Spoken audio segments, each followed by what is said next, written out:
Before we begin, I need you to do something. Subscribe to this channel, not because I need the numbers, because if what I'm about to tell you is real, and I pray to God it isn't, then someone needs to remember. Someone needs to know what we found in those trees. My name is Marcus Webb, former sergeant, United States Army Special Forces.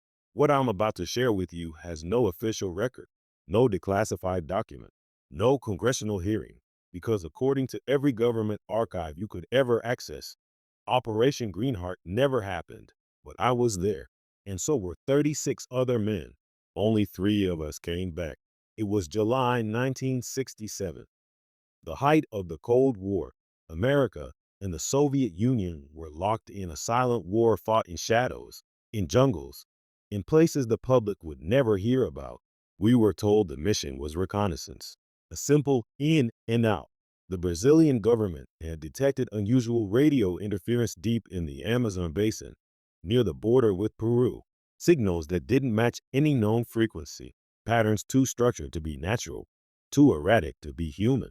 The brass thought the Soviets were building a listening post, maybe even a launch site. Our job was to find it, photograph it, and get out. 2 weeks, maximum. They flew us into Manaus under the cover of a joint training exercise with Brazilian forces. We were given fake names, no dog tags, no identification. If we were captured or killed, the U.S. would deny we ever existed. Standard protocol for operations like this. 37 of us, handpicked, the best. We boarded 2 Hueys at dawn and flew south, deep into the green. The jungle stretched endlessly below us, a living ocean of emerald and shadow. No roads, no villages, just trees, millions of them, swallowing the earth. The deeper we flew, the quieter it got. You'd think a jungle would be loud, but this one wasn't. Even from the air, you could feel it, the silence, the weight of it, like the forest was holding its breath. We landed in a clearing near the coordinates, about 60 miles from the nearest river outpost. The moment the rotor stopped, the heat hit us like a wall, humid, thick, the kind of heat that soaks into your lungs and stays there. The air smelled like rot and wet bark and something else, something sour, metallic. Captain Dre gathered us in a loose perimeter. He was a tall man, stone-faced, gray around the temples, 15 years in the field. He didn't waste words. We move in teams of 6, he said. Radio check every 2 hours. No one goes off grid. No one plays hero. We find the source of the signal. We document it.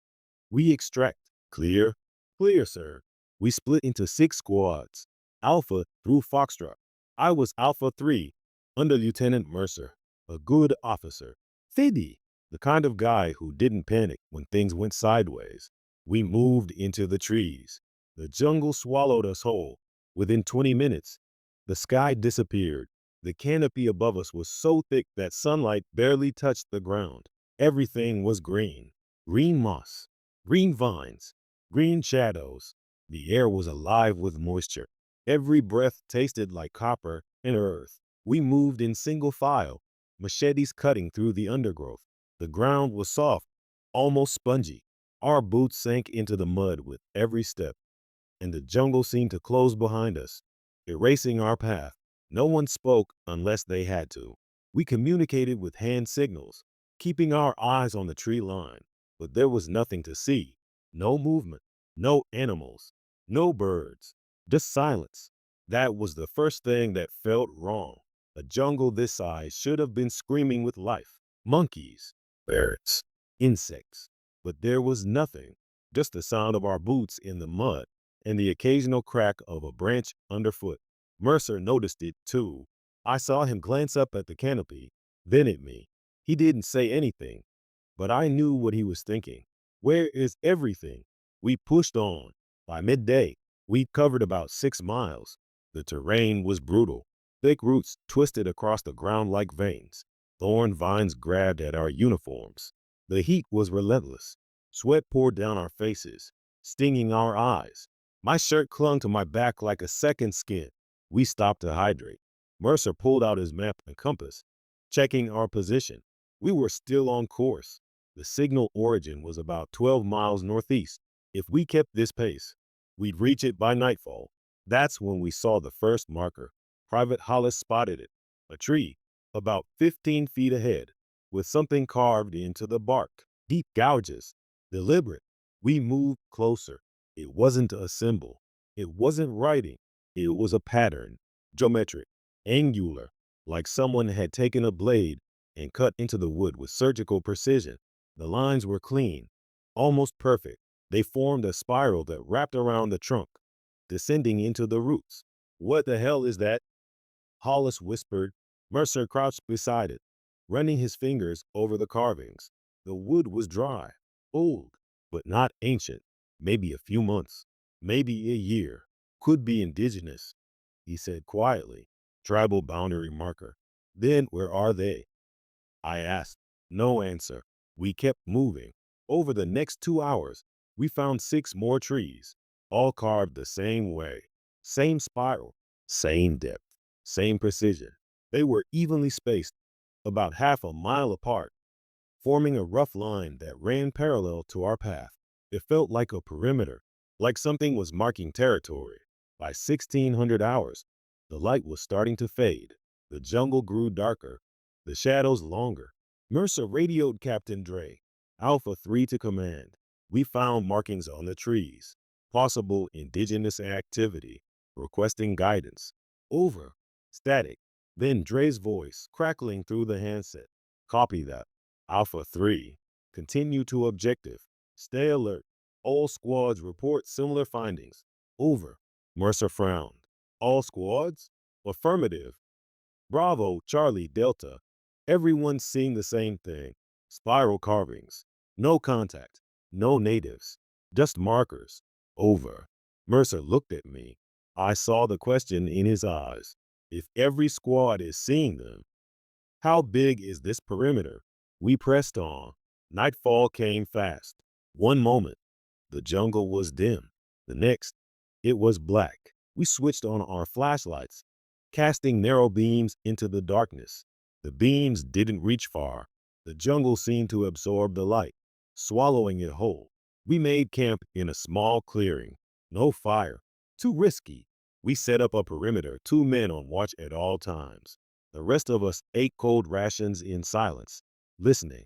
Still nothing. No insects. No frogs. No rustling in the undergrowth. Just silence. I tried to sleep, but I couldn't. Every time I closed my eyes, I felt it. The weight of the jungle pressing down on me, like the trees were watching, waiting. Around midnight, I heard it. A sound. Low, rhythmic, almost like breathing, but deeper, wet. It came from somewhere beyond the perimeter, just outside the range of our flashlights. I sat up, reaching for my rifle. You hear that? I whispered to Corporal Hayes, who was on watch beside me. He nodded slowly.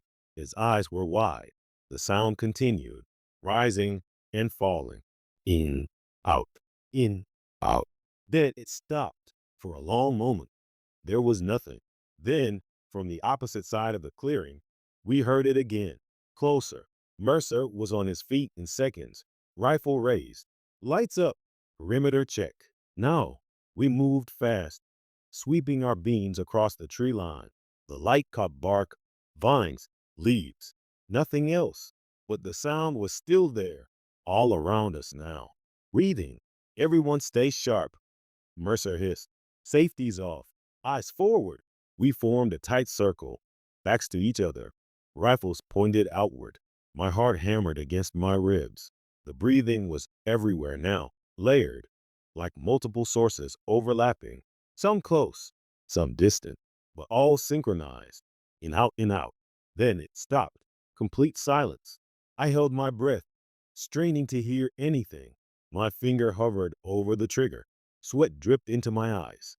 Maybe it was wind, Hollis whispered. Through the trees. That wasn't wind. Hayes cut him off. Mercer raised his fist. Hold position. We waited.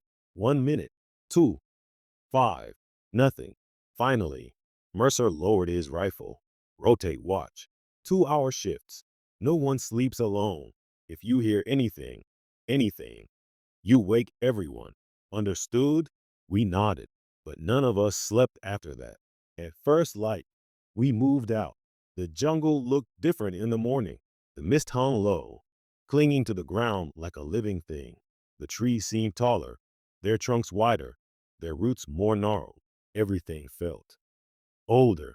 We'd gone maybe 3 miles when we found the camp. It wasn't ours. It was set up in a small hollow, half hidden beneath a cluster of massive ferns. Two tents, collapsed and torn. Supply crates splintered open. A radio set smashed to pieces and scattered across the ground. Spent shell casings, dozens of them, maybe more. Jesus. Hollis breath. Mercer keyed his radio. Alpha 3 to command. We found a camp, not ours, heavily damaged. Evidence of gunfire, requesting identification. Over. Study. Then Dre's voice, quieter this time. Copy. Alpha 3. Markers? Mercer glanced around. Negative, sir. No bodies. No tags. Just gear. Understood. Document and continue. Do not linger. Over. We spread out, searching the site. The tents were shredded, as if something had torn through the fabric with claws or blades. The supply crates were empty, their contents scattered and trampled into the mud. But it was the shell casings that bothered me most. They were everywhere, concentrated in one area, near the collapsed tents. Someone had fired an entire magazine, maybe more, full auto. At what? Over here, Hayes called out. He was crouched beside a tree, about 10 yards from the camp. I walked over. Carved into the bark was the spiral, but this one was different, deeper, wider, and beneath it, scratched into the wood in jagged letters. The words were rough, frantic. Whoever carved them had been in a hurry or terrified. Pack it up, Mercer ordered. We're moving. No, we didn't argue. By midday, the terrain began to change. The jungle grew denser, the trees thicker, the undergrowth so tangled that we had to hack our way through. Every step a struggle. The air grew heavier, harder to breathe. It smelled different too, not just rot, something chemical, sulfuric, like burnt hair and old batteries. Anyone else smell that? Hollis asked, coughing. We all did. Mercer checked the map. We were close, less than 2 miles from the coordinates. The source of the signal was just ahead. That's when the radio crackled. All squads. This is command. Respond. Over. Mercer grabbed the handset. Alpha 3, copy. Over. Bravo 6, copy. Charlie 2, copy. Delta 5, copy. Silence. Echo 4, respond. Over. Static. Foxtrot 1, respond. Over. More static. Ray's voice tightened. All squads, halt to advance. Echo and Foxtrot are non-responsive. All units return to Rally Point Alpha. Repeat, return to Rally Point Alpha. Over. Mercer's jaw clenched. Command, we are less than 2 miles from objective. Request permission to proceed. Over. Negative. Alpha 3 RTB immediately. That's an order. Over. Mercer looked at me, then at the others. We were so close. Copy that. Command returning now. Over. We turned around. We'd gone maybe half a mile when we heard it. A scream. Distant, high-pitched, cut off suddenly. We froze. Southeast. Mercer said quietly. Maybe a quarter mile. That was human. Hayes whispered. Another scream. Closer this time. Then another. Overlapping. Multiple voices. All from the same direction. Command. This is Alpha 3. We have contact. Multiple hostiles engaging unknown squad. Requesting permission to assist. Over. Static. Then Dre's voice. Sharper now. Negative. Alpha 3. Do not engage. Return to rally. The transmission cut off. Just static. Mercer tried again. Command. Do you copy? Over. Nothing. He tried the emergency frequency. Still nothing. Comms are down, he said flatly. All units. For a long moment, no one spoke. Then the screaming started again. This time, it didn't stop. We have to help them, Hollis said. Our orders are to return. Hayes counted. Our orders don't mean shit if everyone's dead. Mercer stared into the jungle, toward the screams. His hand tightened around his rifle. We move fast. We get them out. Then we extract. All of us. Clear? We nodded. We moved toward the sound.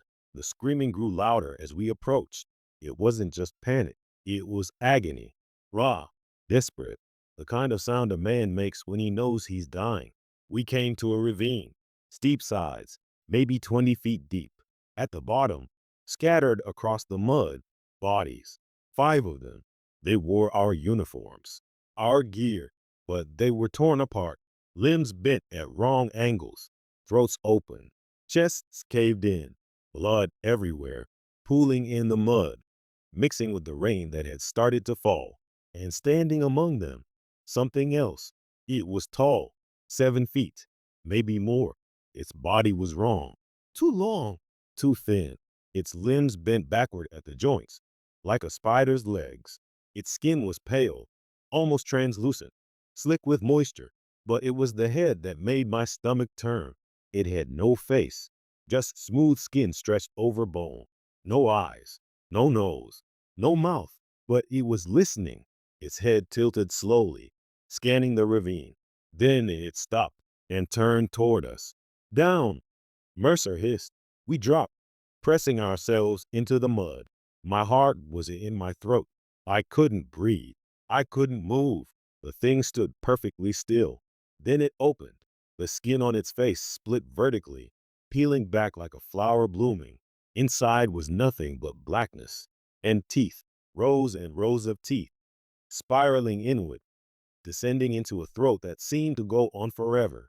It made a sound, not a growl, not a scream, a hum, low, resonant. It vibrated through the ground, through my bones, through my skull. And then it answered from the jungle behind us. Another hum, then another, then 10, 20, a chorus. They were everywhere. Run, Mercer whispered. We ran. The jungle exploded around us. Shapes moved through the trees. Fast, impossibly fast. They didn't run. They flowed, limbs snapping branches, bodies twisting through the undergrowth. The humming grew louder, surrounding us, closing in. Don't stop, Mercer shouted. Hollis stumbled. A hand, long, bone white, tipped with black claws, shot out from the shadows and grabbed his ankle. He screamed. Hay spun, firing. The bullets tore through the creature's arm. Black fluid spraying across the leaves. It shrieked, a wet, gurgling sound, and released him. We hauled Hollis to his feet and kept running. Behind us, the jungle came alive. We didn't stop running until the humming faded. When we finally collapsed against a cluster of massive roots, our lungs burning, our bodies shaking, Mercer did a head count. 6 of us left. We'd lost one. Corporal Davis. I hadn't even seen it happen. One moment he was beside me. The next, he was gone, pulled into the trees without a sound. Hollis was hyperventilating, clutching his ankle where the thing had grabbed him. The skin was bruised, dark purple spreading up his calf. It didn't look like a normal injury. It looked infected, rotten. We need to move, Mercer said, his voice hoarse. They're still out there. Where do we go? Hayes asked. Comms are dead. We don't know where the rally point is. We don't even know where the other squads are. We head back to the LZ, Mercer said. It's our only shot. That's 30 miles through this, I said, gesturing at the jungle, with those things hunting us. You have a better idea, Webb. I didn't. We moved out. The rain came down harder now, thick, heavy drops that turned the jungle floor into a swamp. Our boots sank deep into the mud with every step, slowing us down. The canopy above blocked out what little light remained, plunging us into near total darkness. We switched on our flashlights again, the beams cutting narrow tunnels through the rain, but the light didn't help. It just made the shadows deeper. We moved in silence, weapons raised, eyes scanning the trees. Every sound made us flinch, every crack of a branch, every rustle of leaves. But the jungle stayed quiet, too quiet. After an hour, we stopped to rest. Hollis could barely walk. The bruising had spread up to his knee now, the skin mottled and discolored. He was shaking, his breathing shallow. "Let me see it," Mercer said. Hollis rolled up his pant leg. The wound was worse. The skin around the bruise had started to split, weeping clear fluid. Beneath the surface, something moved, tiny ripples, like worms crawling under the skin. "Jesus Christ," Hayes whispered. Mercer pulled out his med kit, but there was nothing in there for this. No antibiotics, no antivenom, just bandages and morphine. "We need to get him out," I said. "We're working on it." "He doesn't have time." Mercer turned to me, his eyes hard. "None of us have time, Webb. Now shut up and keep moving." We left Hollis with Hayes and pushed forward to scout the path ahead. The rain was so heavy now we could barely see 10 feet in front of us. That's when we found the second camp. This one was ours, Delta Squad, or what was left of them. The bodies were arranged in a circle, facing outward. Their weapons were gone, their gear stripped, but their faces, God, their faces. They were still screaming, mouths open, eyes wide, frozen in expressions of pure terror. But they weren't dead, not exactly. Their chests still rose and fell, slowly, rhythmically, breathing. "Are they alive?" I whispered. Mercer approached one of them, a young private, maybe 20 years old. His eyes tracked Mercer's movement, but his body didn't respond. He just kept breathing. In, out, in, out. Mercer waved his hand in front of the kid's face. No reaction. "They're paralyzed," Mercer said quietly, "or catatonic. What did this to them?" Before he could answer, the kid's mouth moved. No sound came out, just his lips, forming words, over and over. I leaned closer, trying to read them. "They hear you. They hear you. They hear you." Mercer stepped back. "We're leaving now. We can't just. They're gone, Webb. Whatever they are now, they're not soldiers anymore. Move." We backed away from the circle.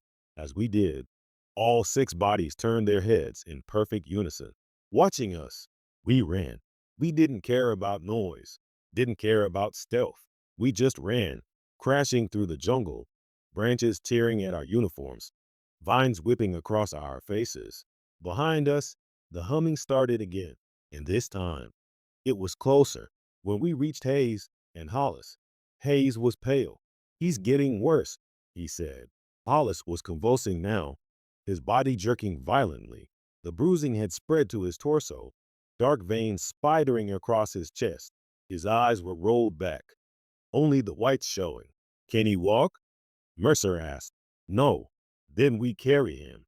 Hayes and I hoisted Hollis between us, slinging his arms over our shoulders.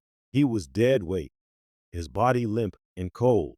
We moved as fast as we could, but it wasn't fast enough. The humming was all around us now, growing louder, multiplying. Then the trees started to move. At first, I thought it was the wind, but there was no wind. The branches above us twisted and bent, curling downward like fingers reaching for us. The roots beneath our feet shifted, writhing like snakes. "They're in the trees," Hayes shouted. A shape dropped from the canopy, fast, impossibly fast. It landed in front of us, its faceless head tilting, its body unfolding like a mantis. Mercer fired. The bullets hit center mass, punching holes through the pale skin. Black fluid sprayed across the mud. The creature shrieked, that wet, gurgling sound, and lunged. Mercer sidestepped, driving his knife into its neck. The blade sank deep, and the thing collapsed, twitching, but 3 more dropped behind it. "Go!" Mercer screamed. "Go, go, go!" We ran, Hollis dragging between us. I could hear them behind us, crashing through the undergrowth, their limbs snapping branches, their humming vibrating through the air. One of them grabbed Hayes. He screamed as it yanked him backward, its claws sinking into his shoulders. I spun, firing wildly. The creature's head exploded in a spray of black, and Hayes fell forward, gasping. "Get up!" I shouted, pulling him to his feet, but Hollis was seizing again, his body convulsing so violently I couldn't hold him. Leave him, Mercer yelled. No, we don't have a choice. I looked down at Hollis. His eyes were open now, staring up at me, and for just a moment, I saw recognition, fear. Then his mouth opened, and something crawled out. It was small, maybe 6 inches long, pale, segmented. It moved like a centipede, its legs clicking against Hollis's teeth as it emerged from his throat. I dropped him. He hit the ground, and more of them poured out. From his mouth, his nose, his ears, dozens of them, spilling across the mud, skittering toward us. Mercer fired into the swarm, stomping the creatures underfoot. Move! Now! We left Hollis behind. We ran until we couldn't anymore. When we finally stopped, there were only 4 of us left. Me, Mercer, Hayes, and a private named Kowalski, who hadn't said a word since the camp. We were lost. The jungle all looked the same. No landmarks, no clear paths, just trees and mud and darkness. Mercer tried the radio one more time. Static. We're not getting out, are we? Hayes said quietly. Mercer didn't answer. We sat in silence, listening to the jungle.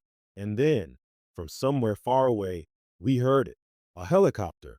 The sound was faint, distant, but unmistakable. The rhythmic chop of rotor blades cutting through the air. That's a Huey, Kowalski whispered, his voice cracking. That's ours.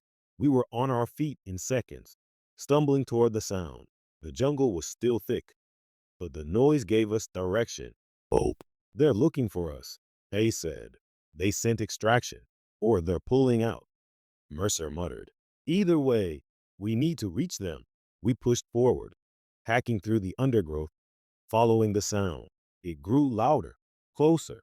The rotor wash began to disturb the canopy above us, shaking leaves loose, sending them spiraling down. Then we saw light, a clearing, maybe 100 yards ahead. The trees opened up, revealing a patch of gray sky. And there, descending through the mist, a Huey. Go! Mercer shouted. Go, go, go! We sprinted toward the clearing, our lungs burning, our legs screaming. The helicopter touched down, its skids sinking into the mud. The side door was open. A crew chief leaned out, waving us in. We were 50 yards away when the humming started. It rose from the jungle like a wave, a wall of sound that made the air vibrate. The trees around us began to shudder, their branches bending inward, curling toward the clearing. Faster! Mercer screamed. The creatures dropped from the canopy. One landed directly in front of Kowalski. He didn't even have time to scream. The thing's face split open, and it lunged, driving its teeth into his throat. He went down hard, blood spraying across the mud. Hayes fired, cutting the creature down, but 2 more emerged from the trees. Then 5, then 10. They were everywhere. Run! Mercer roared. We ran, firing blindly over our shoulders. The crew chief in the helicopter was shouting something, but I couldn't hear him over the rotors and the humming and the gunfire. 30 yards. A creature lunged at Hayes from the side. He turned, firing, but it was too fast. It slammed into him, driving him into the ground. He screamed as its claws tore into his chest. I didn't stop. I couldn't. 20 yards. Mercer was ahead of me, his rifle empty, his legs pumping. The crew chief was leaning out of the Huey now, reaching for us, screaming. 10 yards. Something grabbed my ankle. I went down hard, my face slamming into the mud. I twisted, looking back. A creature, its hand wrapped around my boot, its faceless head tilted toward me. Its skin began to split. I kicked hard. My boot connected with its face, and the thing recoiled, shrieking. I scrambled to my feet and lunged for the helicopter. Mercer grabbed my arm, hauling me into the Huey. The crew chief slammed the door shut, and the pilot yanked the stick. We lifted off. Through the small window, I watched the clearing fall away. The creatures stood at the edge of the tree line, unmoving, watching, their faceless heads tilted upward, tracking our ascent. And then, as one, They turned and disappeared into the jungle. Jesus Christ, the crew chief breathed. What the hell were those things? Mercer didn't answer. He just stared out the window, his face pale, his hands trembling. We flew in silence. When we landed at the forward operating base, there were only 3 helicopters on the pad, ours and 2 others. That was it. Out of 37 men, 12 made it back to the rally point. Only 9 made it onto the helicopters. By the time we reached base, there were 7. 2 died in transit. Blood loss, infection, something else. By the end of the week, there were 3, me, Mercer, and a private from Charlie's squad named Ruiz. The rest succumbed to the same symptoms: bruising, convulsions, things moving under their skin. The medics tried everything: antibiotics, antivenoms, surgical removal. Nothing worked. They died screaming. We were debriefed separately, isolated, told not to speak to each other, not to speak to anyone. The officer who questioned me didn't introduce himself. He wore no insignia, no name tag, just a plain green uniform. What did you see out there, Sergeant Webb? I told him everything. He didn't write anything down, didn't take notes, just listened. When I finished, he nodded slowly. There was no operation, he said. No mission, no signal. You were never in the Amazon. Do you understand? But you were part of a training exercise in Panama, a navigation drill. It went poorly. Several men became disoriented and were lost in the jungle. Tragic, but not uncommon. That is the official record. That is what you will say if anyone asks. Do you understand, Sergeant? I stared at him. Do you understand? Yes, sir. He stood. You'll be transferred stateside within the week. Honorable discharge. Full benefits. You'll receive a pension and a commendation for your service. In exchange, you will never speak of this again. Not to the press, not to your family, not to anyone. If you do, you will be arrested, court-martialed, and imprisoned. Are we clear? Yes, sir. He left. I never saw him again. I was flown back to the States 3 days later. Mercer and Ruiz came with me. We didn't speak during the flight, didn't even look at each other. When we landed, we were separated, sent to different bases, different cities, different lives. I never saw them again either. For years, I tried to forget. I got a job, got married, had kids, built a normal life. I told myself it was over, that whatever we'd found in that jungle was gone, buried, forgotten. But I was wrong. 3 months ago, I received a package. No return address, no note, just a manila envelope with a single photograph inside. It was a satellite image, dated 2 weeks prior, the Amazon basin, near the Peruvian border, the same coordinates, and carved into the jungle, visible even from space. Spirals, hundreds of them, miles and miles of trees, all marked with the same pattern, growing, spreading. I tried to contact Mercer. His number was disconnected. I tried Ruiz. Same thing. I tried the VA. They had no record of either man. It was like they never existed. I started digging, looking for anything, any record of Operation Greenheart, any mention of the missing squads, any evidence that we were ever there. Nothing. But I did find something else. Reports, dozens of them, buried in obscure corners of the internet, unverified accounts, conspiracy theories, people going missing in the Amazon, entire villages, research teams, logging crews, all near the same area, all in the last 5 years. And every report mentioned the same thing: the silence, the humming, the things in the trees. I don't know what we found in that jungle. I don't know if it was a weapon, an experiment, something natural that we disturbed. But I know one thing: it's still there, and it's waiting. So I'm telling you this now, not because I want to, not because I think it'll change anything, but because someone needs to know. If you ever find yourself in the Amazon, deep in the Amazon, past the rivers, past the villages, where the jungle grows thick and the silence is absolute, and you see spirals carved into the trees, turn around. Don't ask questions. Don't investigate. Don't try to be a hero. Just leave. Because whatever is out there, whatever we woke up in 1967, it hears you. It's always been listening. And it's hungry. I don't sleep anymore. Not really.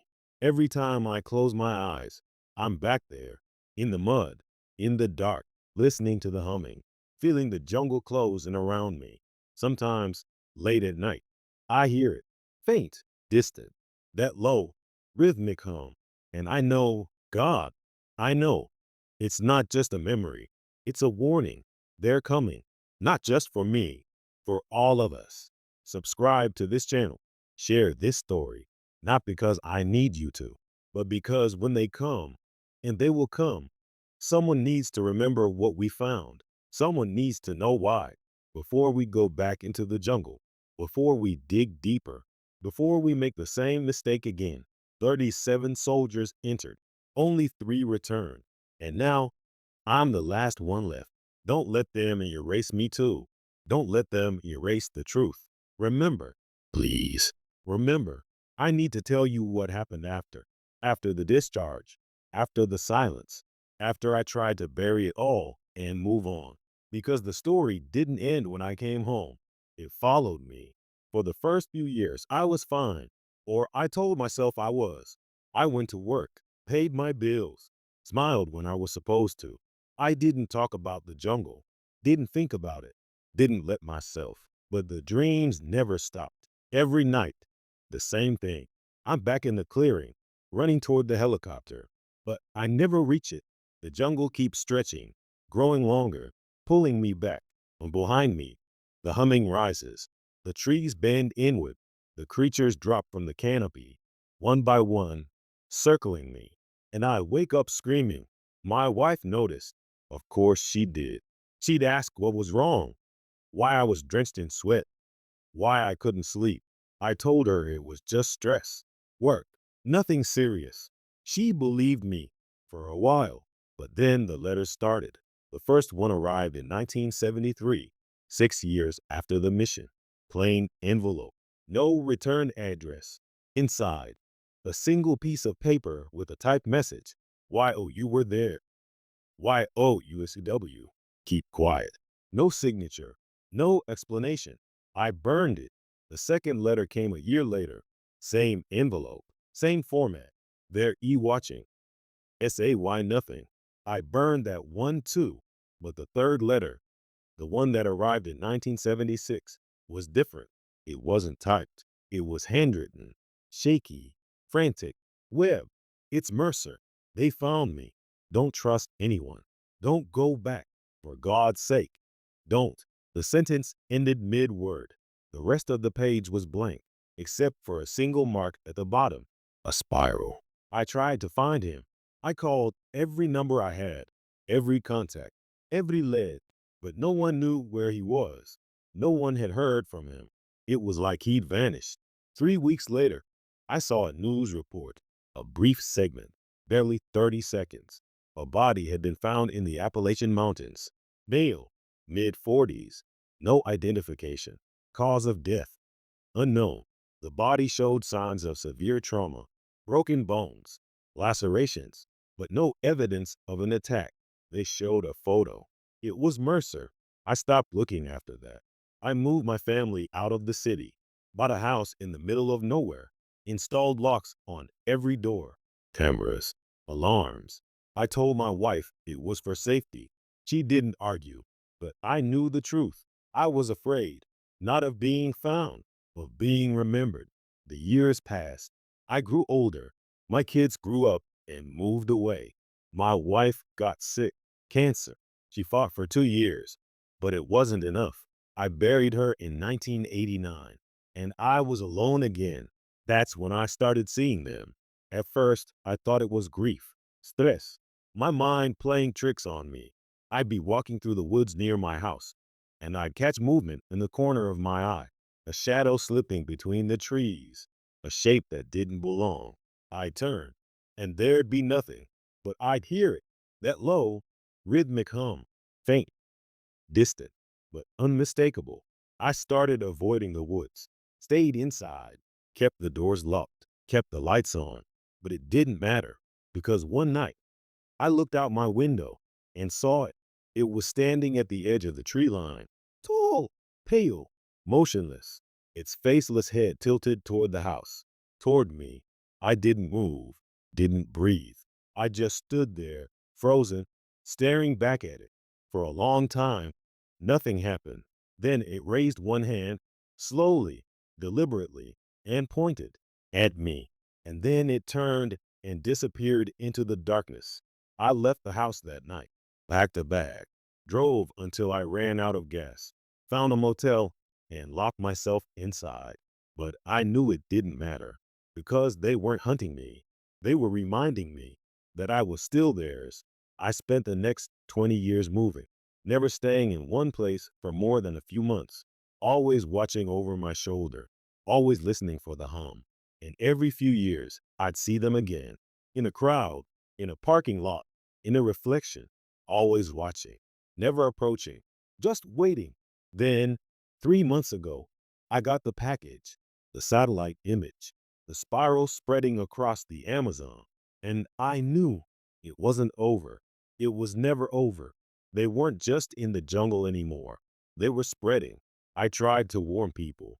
I posted online, sent messages to researchers, environmental groups, military contacts. No one listened. The posts were taken down, the messages ignored, the contacts blocked. It was like the world didn't want to know, or maybe they already did. Last week, I saw Ruiz, or what was left of him. I was walking through a grocery store, just trying to get supplies, trying to stay low, when I saw him in the frozen food aisle. He looked the same, same face, same build, but his eyes were wrong, empty. He was staring at me, not blinking, not moving, just staring. I walked past him, heart pounding, trying not to run.